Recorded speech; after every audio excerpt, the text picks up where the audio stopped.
Oke, halo semuanya. Selamat datang kembali di podcast bersih-bersih.co, bersih-bersih mindset. Kembali lagi di sini bersama saya Emir sebagai host dan juga Saya Sri di bagian operasional lapangan, baik bagian cleaning service. cleaning service. Baik. Mungkin akhir-akhir ini kalau saya perhatiin ya Bu, ada pergerakan menuju gaya hidup lebih sehat. Mulai dari olahraga, jaga pola makanan, sampai lebih peduli sama kesehatan diri sendiri intinya. Tapi menurut saya itu selain menjaga kesehatan dari dalam, penting juga buat kita jaga kesehatan dari luar, dari lingkungan sekitar kita itu contoh utamanya. Apalagi kan akhir-akhir ini habis musim hujan, banyak area kebanjiran, rumah jadi lembab, dan itu kan rawan banget sama jamur, bakteri, dan hal-hal yang kelihatan sepele tapi efeknya nanti akan besar kan. Nah, mungkin hari ini kita akan ngobrol sama Bu Sri, tapi topiknya itu tentang kebersihan dan kesehatan gitu. Nah, mulai dari pertanyaan pertama deh Bu, kenapa sih kebersihan itu selalu dibilang nyambung dengan kesehatan? Ya, karena sebenarnya tubuh manusia itu sebenarnya kuat ya. Tapi capek kalau misalnya tiap hari kita harus berantem sama lingkungan yang kotor, ya. Contoh misalnya debu, bakteri, jamur. Itu kan musuh-musuh yang kecil tapi konsisten ya. Ya, berarti sehat itu bukan cuma dari soal makanan sama olahraga ya Bu? Iya, betul.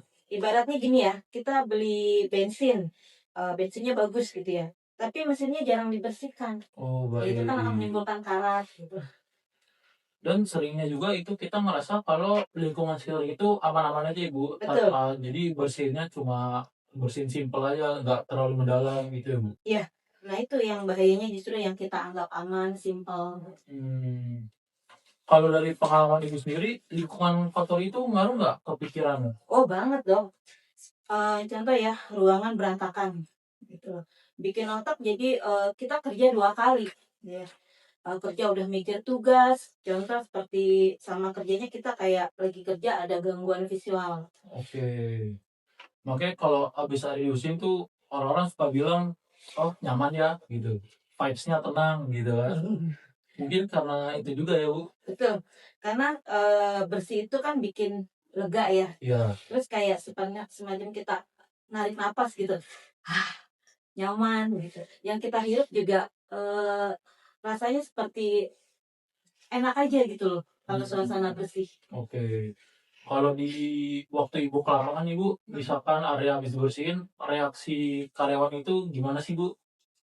Ya, contoh ya banyak di area yang rutin kita bersihkan dengan benar Oke. gitu loh. Contoh ya ini yang bakteri-bakteri yang sebenarnya sering ditimbulkan, yaitu contoh toilet aja. Bau ya Bu? Iya, toilet. Toilet itu kan bermula dari toilet. Kalau Hmm. penyakit-penyakit itu. Terus pantry, gitu. Terus baru deh di area ruangan. Nah itu kalau kita bersihkan rutin Ya. setiap hari, itu akan terasa kok dampaknya. Seperti debu aja nih, contoh ya. Kalau kita usap nih, sebenarnya eh, operasional itu cukup dengan 3 yang saya belajar ya. Tiga. Cukup Apa tuh? dengan 3 eh, SOP buat untuk operasional. Siap. Dilihat, dicium, dan diraba. Oh diraba. Ya, diraba contoh kan kita raba semua areanya itu akan terlihat debu-debu. Mana yang sering dibersihkan, mana yang jarang dibersihkan. Dari debu aja kita udah berasa. Kita ke dalam ruangan pengap aja udah bersih-bersih. Itu berarti yang diterapin ke Ibu ya Bu, yang ke Betul. cleaning service di lapangan Bu? Iya. Gitu. Berarti kesimpulannya dari Ibu sendiri gimana nih Bu?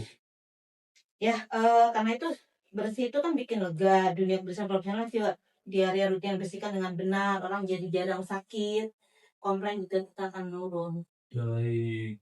Jadi mungkin kalau pemirsa kita, kalau mau hidupnya lebih ringan, mungkin jangan fokus aja di kebersihan dan kesehatan diri sendiri, tapi juga lingkungan sekitarnya ya Bu ya. Betul. Baik, mungkin sampai sini aja ya Bu. Betul. Terima kasih semuanya sudah menonton. Silakan komen, subscribe, dan juga share video ini.